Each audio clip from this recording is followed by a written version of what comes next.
coisa mais linda, olha, um portal dimensional, era da natureza, olha. Olha que bacana, tira o dedo aí, bruxo.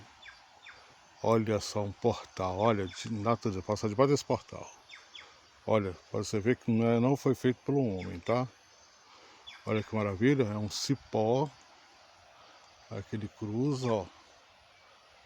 E vai, ali, ó, ele não tá encaixado não, ele tá pela própria natureza, soldado, ó. Eita, bruxo, portais dimensionais com o bruxo Regner. Bruxo, só vai entrar aí, vou, lógico. Vamos que vamos, um abraço.